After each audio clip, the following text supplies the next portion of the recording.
Hi, everyone, and welcome back to another episode of the Magnetic Growth Podcast. We're here to talk to all builders about how you can grow your project successfully in the space. And today I'm joined by someone who has been on this side of the industry for quite a while now, and has had multiple different businesses helping and assisting projects with building, growing, and nurturing communities. So that's enough of an introduction. Let's get straight into it. Kelano, thank you for joining me. How are you today? Hey, thanks for having me. Doing great. We are in the Dubai summer as we were chatting off camera. So staying indoors, staying cozy and comfy. So yeah, thanks for having me again.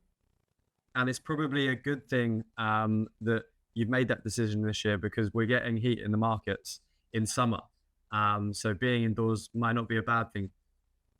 We're locked in. That's literally what we were saying with my wife the other day. We have no distraction. We don't live in like the city center of Dubai, so we don't have the temptation to go to everything happening, and we're just too hot to go outside. So we're just locked in. We're staying indoors. You're locked in. You're locked in. Awesome. And just for anyone listening, like, what is locked in for you right now? What are you working on? What are your focuses? Yeah, so very, very boring, but just business every day, just building our business. We have a few different things going on. The first one is our ghostwriting business, which we have been doing for about 2 years. We have a reply guy agency as well. As the name says, we are basically an intern for brand accounts they can hire instead of hiring someone full-time. And then I'm also working with my wife on launching another business, which is an AI automation agency. And that is to help businesses streamline operations, make things faster, cheaper, and help them scale or to get more money or save money, which is also a good thing sometimes. Nice, awesome. And in terms of like your journey in this space so far, can you give us a little bit of context? Like, what drew you to this space? Everyone's got an interesting story about how they first came into crypto, so I definitely want to hear yours. And yeah, what's your journey look like so far? Yeah, so I'm older than most. I'm 39, so I'm what you call a boomer in our industry. And I first got some crypto in the 2017, 2018 bull run. I pretty much bought at the Pico top, and then it crashed like 2 weeks later. So I was literally late to that bull run. Did nothing with it for the next 3-4 years. And then during COVID, I was locked at home, locked in once again. And I saw crypto going up again. I started looking back into it and then started doing some day trading a little bit in 2020. Nothing too crazy, just trying to make some small trades here and there. And then 2021, I discovered NFTs, got into the NFT madness of Q4 of 2022. Not 2021, sorry.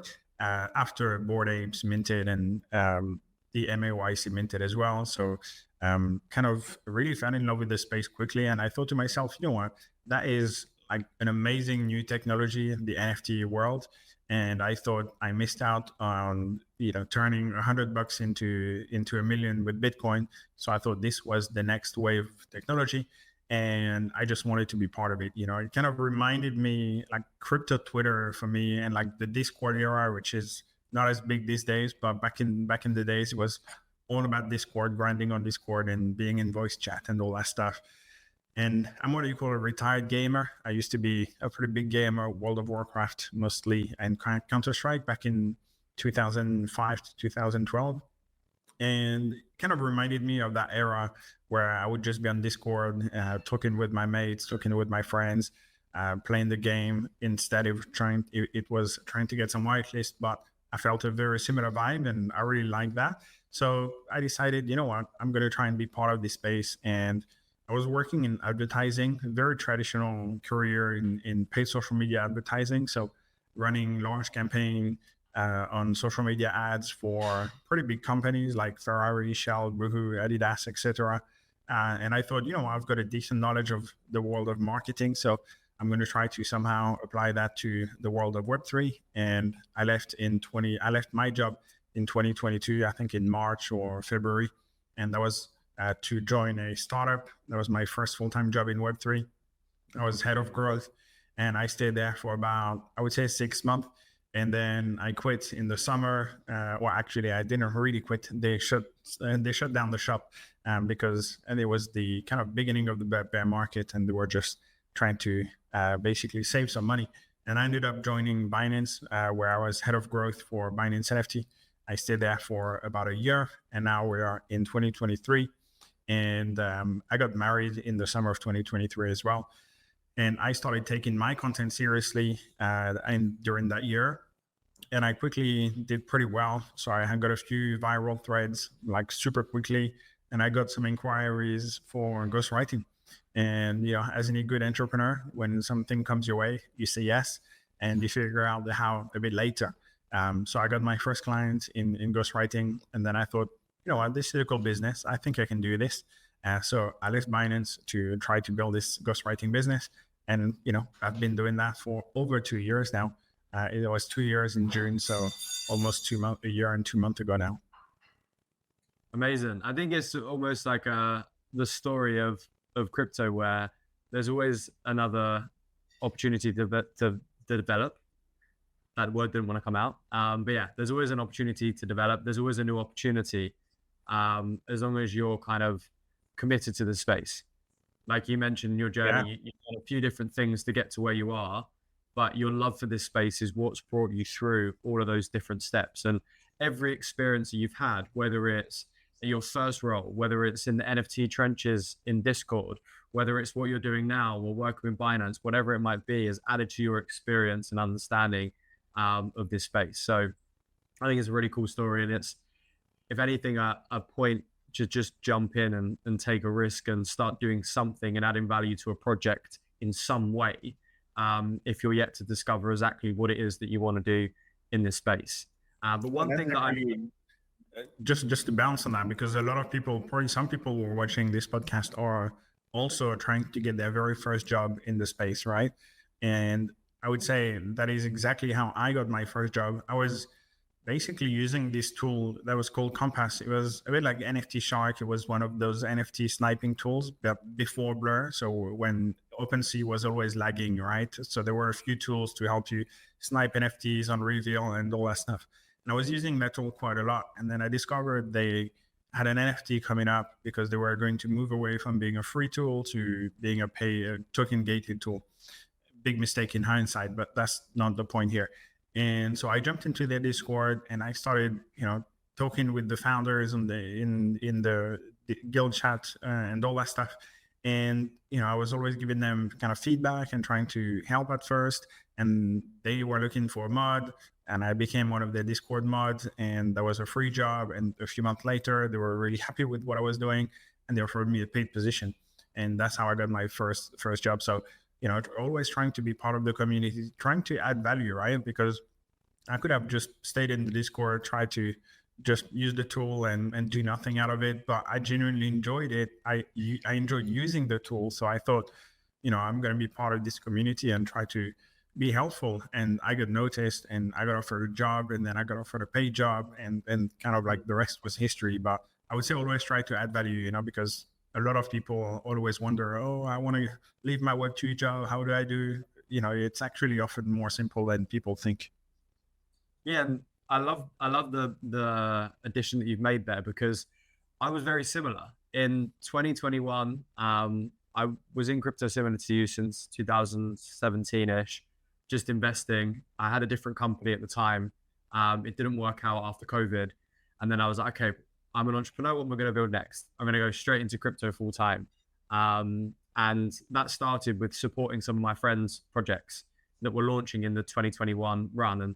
And I learned so much from just being in their communities. And I think the side benefit is you don't even need to get paid because you have a vested interest in the project if you hold tokens. So if you really have conviction on a project, I mean, Murad's a great example in terms of he had conviction on a thesis that meme coins are going to, or select few meme coins are going to continue to become valuable assets over time. He then selected what meme coins they were. He bought bags in them, and then he worked for his bags, right? He tweets about SPX. Even when SPX fell 80, 90% in value, he still held his bags and he still kept creating content. He's even creating TikTok videos now and Instagram reels, right? Yeah. And then all of a sudden, SPX is a $2 billion market cap when his previous all-time high was what, maybe like $1 billion. So he literally round tripped SPX, carried on with his conviction, supporting the project, and stuck to his guns. And look where it was. SPX, I don't think are paying him. They're not. I mean, he's been in it from very early, so he's been a part of that growth. And you don't know a complete backstory. But ultimately, he's just working for his backs, and that's obviously paying him if he decides to sell. I think his portfolio hit all-time high recently, right? Like last week or something, when he was getting really killed 3 months ago. So funny how things turn out. Yeah, I think it was maybe, again, these are draft numbers, but I think it was like maybe 40 million. And then he round tripped back down to maybe under 10 mil. And now it's up to like 60, 70 mil. So Not a bad day in the office. not a bad few months in the office of just having conviction, dialing in, and focusing. And I think that's the other thing in Web3 that sometimes I'm definitely party to this. There's so many opportunities. It's hard to choose which one to really put in on. And that's something that I wanted to discuss because I know that you talk a lot about abstract and you're kind of being a part of that Pudgy Penguins community. Is that something that came around from when you were in NFTs? Like, have you been in Pudgy for that long now? Or is it something more recent? So I bought a Pudgy before abstract. I don't know how long now, but I'm not sure, how long, but it's been a little while. I would say maybe like under a year, maybe 10 months, 10 months I've had this Pudgy. And so before that, I mean, I've been surfing a few different NFTs. I had a Sappy Seal, shout out to a really good community, good founder. I've had a Persona, which is a bit more of a recent NFT. I've had a Psychedelic Anonymous. The OGs will know that project. Just a bunch of different NFTs. But, I just always, first of all, I just like cute art NFTs, right? So that's why I got the Sappy Seals. It's very, very similar kind of cute art. Pudgy Penguin is in that category as well. And I mean, you just gotta respect the proof that's in front of you, right? Luca is one of the best founders, one of the most dedicated founders. He's proven time and time again that he's here to stay and he knows how to deliver. And that was kind of, for me, the biggest reason was I want to put my name on a PFP where I know the founder is not going to slow rug, and what I mean by slow rug is not saying they're technically rugging, but they just lack the competence to actually deliver on the true mission. And I know Luca has the talent, the knowledge, the talent, the team around, and the ambition to deliver. So for me, it was kind of an obvious choice because they're super cute. I love gifts. My wife sometimes send me some Pudgy gifts without even knowing it's Pudgy Penguin. Well, she knows now. Even my mom sent me those gifts. So it's like world domination of the penguin is near, and I just want to be part of it. And then abstract came. So I was here before Pengu, so I got the Pengu airdrop, which was quite nice because I had also some other badges like abstract Pengu Chad and whatever. Like I had this SBT badge, so I got a decent airdrop from Pengu. And then abstract came, so I'm still here waiting for abstract airdrop, which is I think going to be towards the end of the year. I'm not streaming on abstract myself, but I've used the platform not as much as many people, to be honest. I'm more what you call a passive investor in a lot of those things, so I hold my PFP. I'm not going to sell it. Am I the most active member in the community? Definitely not, because I'm just busy, right? I have my own things. I have 2 businesses, building a 3rd one right now. But I'm, a fervent supporter, and I huddle, and I think that's also an important type of people in your community. Even though I'm not necessarily the most active in the Discord, the Telegram, whatever, I'm here, I'm holding, and I'm supporting.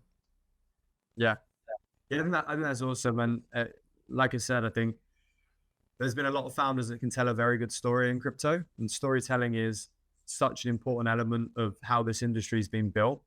But now I think there's been a shift towards founders that can tell a good story and show signs of delivering.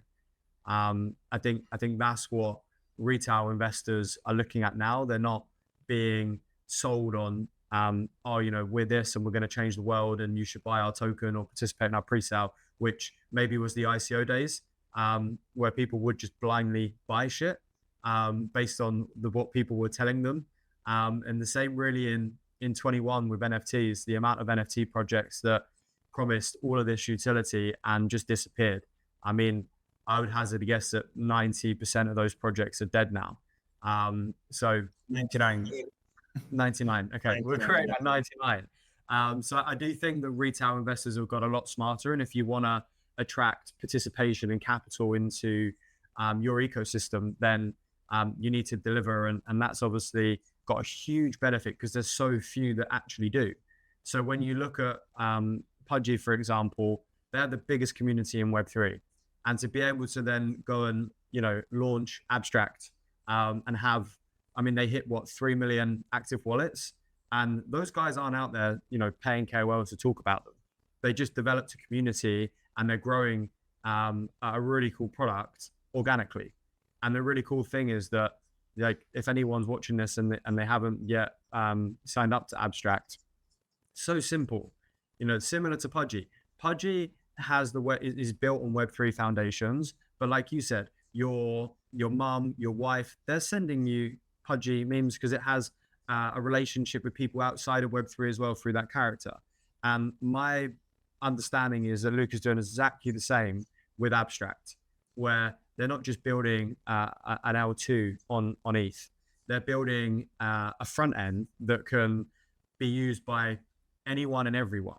You know, anyone can go on there, sign up with their email address, start playing games. And that's right now. And they're obviously only a few months really into their mainnet journey. So I see a big future of Abstract being that kind of go-to consumer interface when people want to participate with the blockchain and receive the value benefits. So yeah, I'm interested to also hear your take on where you think Abstract's going to go in the next 6 to 12 months, what you think their vision is. And it's super interesting because, you know, there are a few different key components about Abstract, right? They have the streaming side, which is obviously doing pretty good. They have the trading side with all these meme coins, etc. They have the gaming side. And, you know, I think a lot of people believe that streaming is going to be that, you know, massive part of Abstract, when for me, I don't think streaming is going to be like the number one thing that Abstract will be known for in the next few months to years. But I think the gaming side is going to be huge. The trading side is also going to be huge, in my opinion. So I'm going to start with the streaming here. You know, streaming is a big industry, first of all, and to disrupt someone like Twitch or YouTube Live is going to be extremely difficult. So I love the streaming on Abstract. I don't think it's their main, main food. I think they're doing it as a nice complementary feature to the ecosystem. Now, I think the gaming and all the dApps is really what is going to set it apart, you know? And I mean, you've spoken to some founders. I have spoken to a few founders. Right now, Abstract is the best place for anyone launching a dApp, launching a game, to get early users at basically free, basically, right? So I think that's, for me, the most understated part of Abstract is how great it is for builders to come in, plug their whatever it is, you know, their game, their dApp, etc., and get traction right away. Because people are here trying the stuff that goes on the front page, and the team is doing a really good job at kind of like highlighting the new things coming in and building on the platform. And not everything is going to be a hit, right? Of course, that's just like anywhere, right? You have some people criticizing, oh, this app sucks, or this was a rug. Well, that's the same that's the same everywhere, not just in Web3, right? So not everything is going to be a win, but I think for founders, you know, to get this early feedback loop, this early wave of users is invaluable, you know, and cost a ton of money with that abstract. So I think, bootstrapped businesses are going to be flourishing on abstract. And then, they will maybe move on to go in multi-chain or potentially move to another chain. I don't know. Or they will just stay on abstract if they are feeling good. But I think that is for me, like the number one thing that abstract is amazing for. And you, like you said, right, you just need to sign up with an email. You've got your abstract wallet. It's pretty easy. And that's just going to make onboarding easier, right? So for me, those are the things that I'm the most bullish on. The trading is pretty cool. Like there are a lot of people making a shit ton of money right now on abstract meme coin ecosystem. You can see it as well on the timeline quite often. I don't know if you've seen ICO Beast basically turned like $1,000 into like $75,000 right now. He's absolutely killing it. A few people are doing really well. Lushme, a famous prediction maker, is also doing really well. So yeah, and the streaming is great, but I don't think it's like the number one thing abstract is actually focusing on. Yeah. I think one thing you said that's very important there is that in Web 2, we often have a cold start problem. How do you get those initial users? How do you generate revenue for the first time? How do you bring your idea to life so that you can start getting feedback and refining and building something that can move towards product market fit? And the gift we've always had in Web 3 is that we can incentivize people to come and get us over the cold start problem. And the most valuable gift that we have in Web3 is being able to become a part of a larger community and larger ecosystem that can help you get over the cold start problem. And that's what Abstract is bringing to the table right now. There's games on there that if they were on their own, they would not get any users or get played at all, right? Because maybe they're like POCs, they're proof of concepts, their first version of games. And Abstract is bringing them thousands of users a day.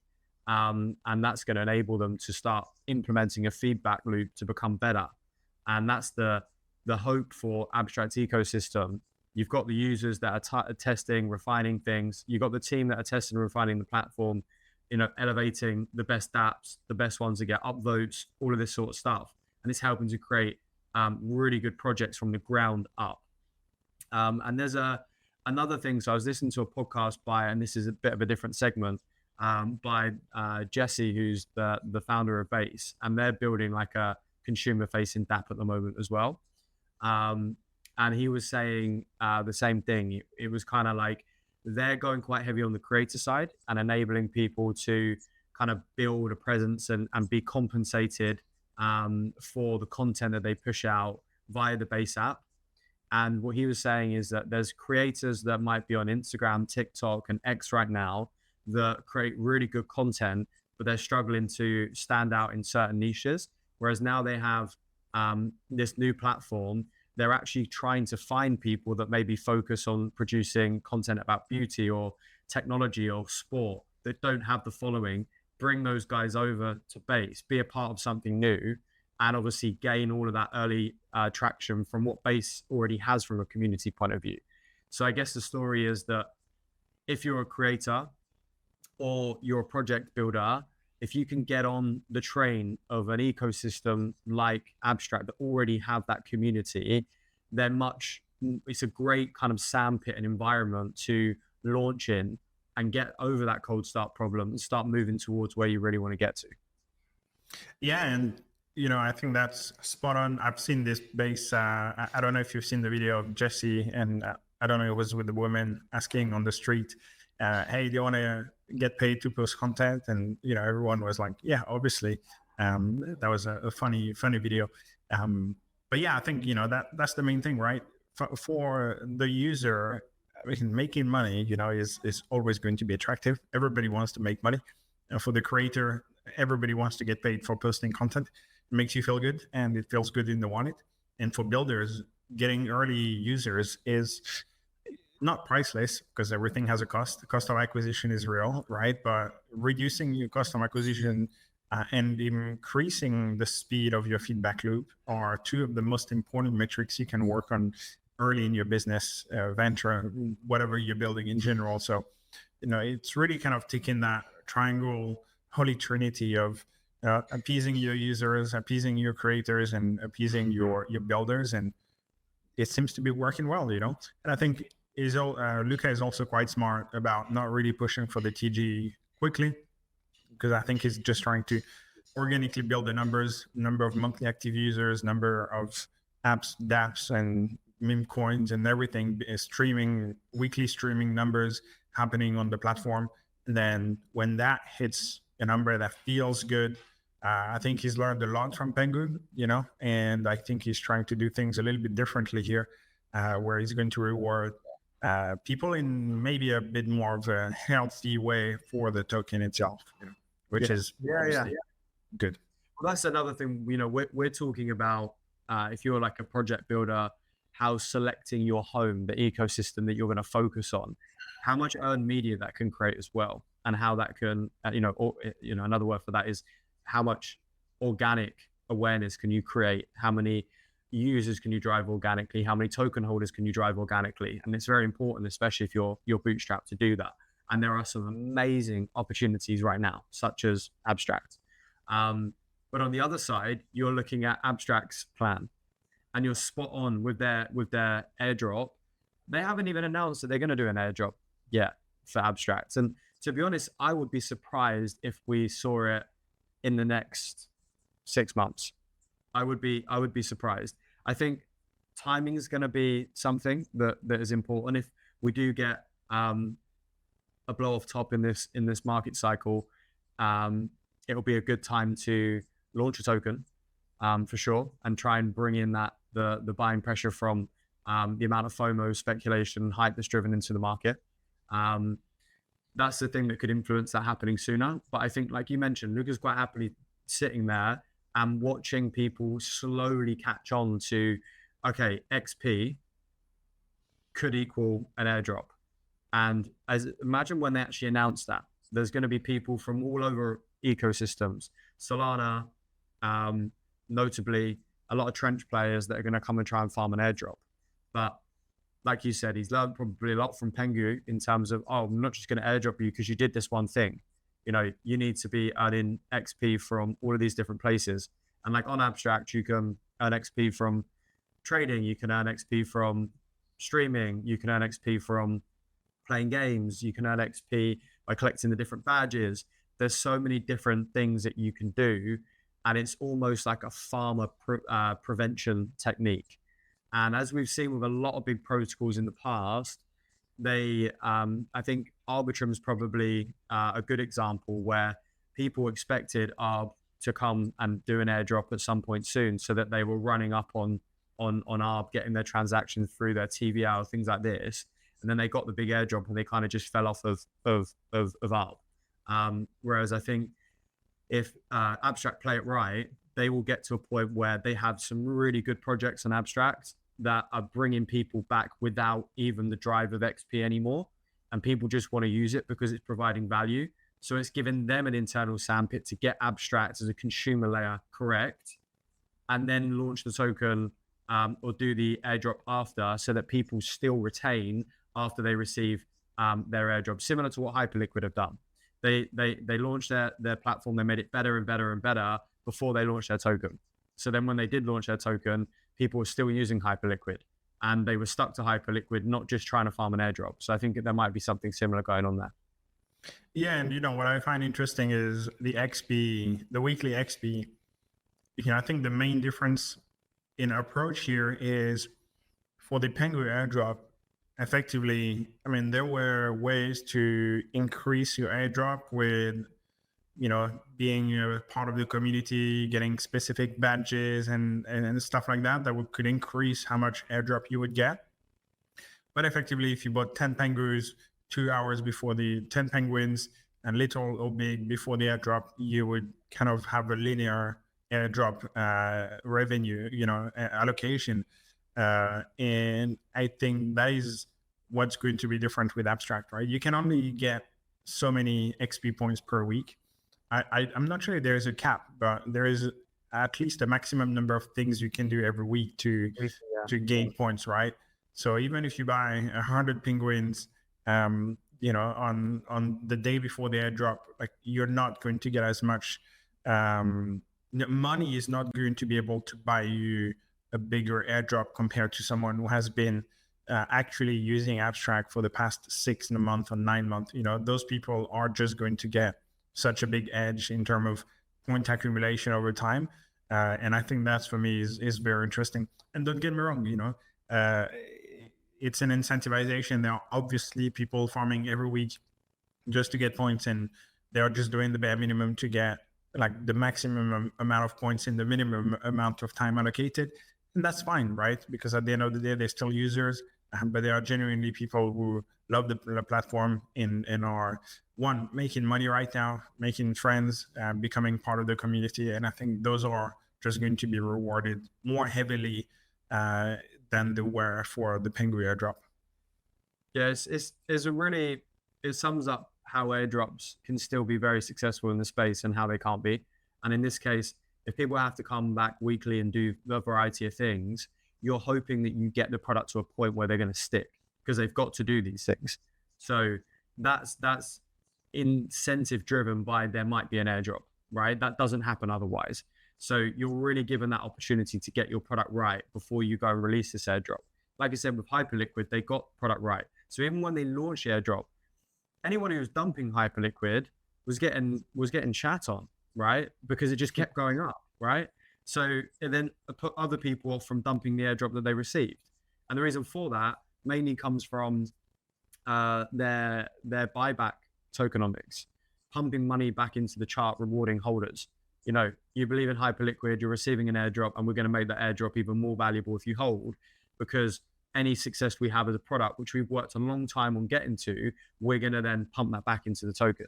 And I think it's a brilliant example of how projects should approach their token, their community. And these, as we know, in my opinion anyway, are the two biggest facets of growth in crypto, community and token. But we spoke quite a lot about different ecosystems. I think there's a lot of value to people that are building, and these considerations are so important at this stage. I guess just kind of like tailing off this conversation, is there anything that you've experienced in your time in this industry that can massively contribute to growth that we've not yet spoken about? I mean, in general, the simplest advice is just show up every day. I've been in the space for 4 years now, and let's say 3.5 years full time. And I would say the best time to be part of this space actively is actually the bear market. I built my business during the peak or bottom of the bear market, and I've reaped the rewards during the bull market. Both from a business perspective, but also opportunity perspective. Meeting the right people during the bear market often yields extremely positive asymmetrical rewards in general. So I would say, just try to show up every day. It's super cliche, but that's genuinely the truth, right? Like funny enough, most of the people I know now were doing things in Web3 are people I've met during the 2021, 2022 period. And at the time, we're all kind of on the same boat of like discovering Web3 or being here for the few months. And all the people who have stuck during the bear market are now basically all doing things, right? They either have their business or working at really cool companies or building cool stuff. So, it's no mistake, right? Everyone who has stuck through the 2022, 2023 period and has stayed serious about this industry has probably been rewarded in one way or another right now. So personally, I'm actually waiting for the bear market with quite a bit of anticipation, because I've been fortunate enough to stack up some good wins financially speaking, and I'm going to take really good advantage of the next bear market. And hopefully, there will be that gen wealth that we are all waiting for. But yeah, just show up every day, be curious. Also, one thing that I think is important is, be willing to try new stuff all the time, and also be willing to pivot quickly if you think, oh, that's not my thing. Because Web3 is probably one of the fastest growing ecosystems right now. And there is always the new thing happening, right? So let's just take a few examples. If we're just talking about content creators who are probably the majority of the people who are going to watch this podcast, because everyone is a content creator in Web3. You could have created content around Blast last year, or maybe it was a year and a half ago. I'm not sure. Time flies. You could have moved to creating content around virtuals. You could have moved creating content around abstract. You could have moved creating content around the latest thing, right? Or you could have stayed creating content around what was it, Blur and all that stuff, right? I think people who are willing to pivot quickly as they see the new thing. It doesn't mean you're not willing to stay in it and build something for the long term, but there are just so many things happening that you have to try the next thing in order to find your true why and the true thing you're going to be diving in for a longer period of time, right? I tried working at a startup. I tried working at Binance. I tried doing ghostwriting. I tried building 2 different agencies. I'm building a third one right now. All those things have come because I've just been willing to give it a shot and think, well, I'm probably going to learn something. And if I like it, I will double down. If I don't like it, I will move on to the next thing. And I think that's just not really a Web3 advice. It's more maybe of a life advice. But, in Web3, I feel like it's even more prominent and at an even faster pace than, the traditional industries that maybe we know of. 100%, really, really solid advice. There's always another opportunity in the space, and it's important to stay on top of everything. And if you're in it, those opportunities are going to come to you. I mean, you mentioned multiple opportunities that people have had, with all of these ecosystems that might have taken the spotlight, or these narratives that have. If you were there and you saw them coming and you capitalized, then you'd be in a great position right now. But one more thing, actually.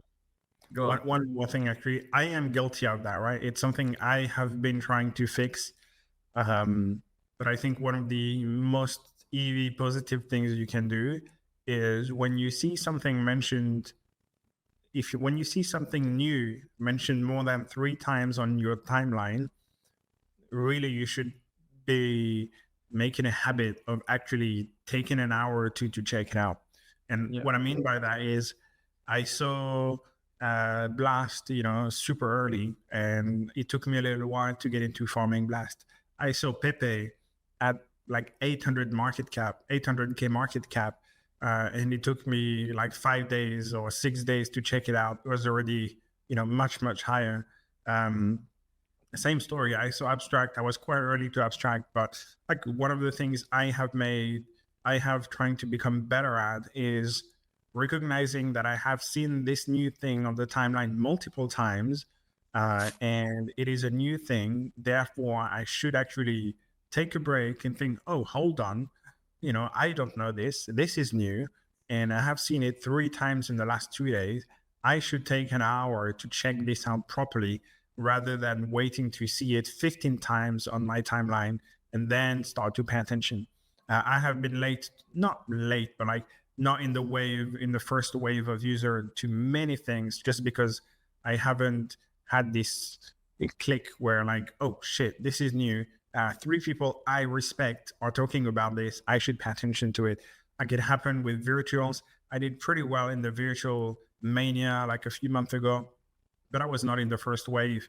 Same story for abstract meme coins, and that's one thing, like, because I have a lot of things going on, I feel like I'm not good enough at taking a break and think, hey, I have seen this 3 times. My new rule is it's new. I've seen it 3 times by people I respect. I should take a break and kind of do a small deep dive into this. I think that's like one of the best things you can do for any kind of opportunities coming up in our space. Yeah, really sound advice. Really, really sound advice. And my thing is, there's multiple products that I want to bring into Magnet at the moment.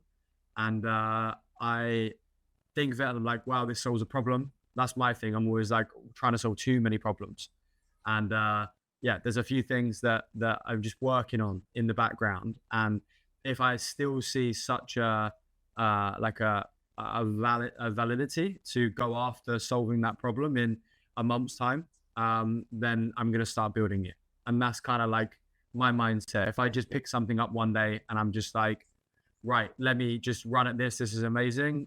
My position is more, let me pick this up. I really like it. Let me just deep dive and deep dive and deep dive. And if after all of my deep dives, I still see huge validation in it, then I'm going to build it. Other than just kind of picking something up. But, just participating in the trenches, you don't need to wait a month, right? In terms of what you're talking about, getting on top of different things that happen in Yeah. space. So I really like the approach that you shared. And again, as an entrepreneur, like being in crypto doesn't necessarily mean you have to have a business. It can mean that you're a trenches player and you know how to work out what the next big thing is and create an incentive for yourself off the back of someone else's building. But having the knowledge to understand whether what they're building has legs, because you understand the market very well and you can dissect the performance of that individual team, is a very, very valuable skill set. But yeah, man, look, we've spoke for 40 minutes. These sessions are normally 25 to 30 minutes, but it's really flowed.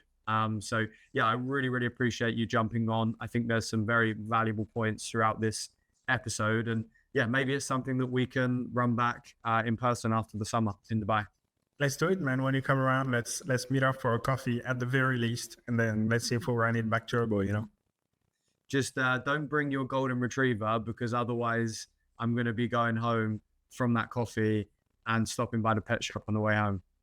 Nah, okay, I will do my best. I'll do my best. But yeah, once again, thanks for having me. It was a really cool conversation, really good hosting as well from you. So I appreciate you. And, to your audience, yeah, make sure you tune in for the next episode again. Yeah, really appreciate it, man.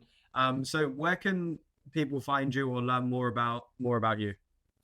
Yeah, my name, Kelano. If you type that in the Twitter search bar, you should find me. And that is pretty much the best place. That's where I'm at. And that's where the action happens. So Kelano_ETH. I'm the OG and .ETH, but yeah, that's pretty simple. Twitter is the name of the game. Awesome. Well, anyone watching this has taken value, definitely go and do that. And yeah, once again, really appreciate you for jumping on, and look forward to meeting in person. Let's do it. All right. Have a good day. Take care. Awesome. Take care.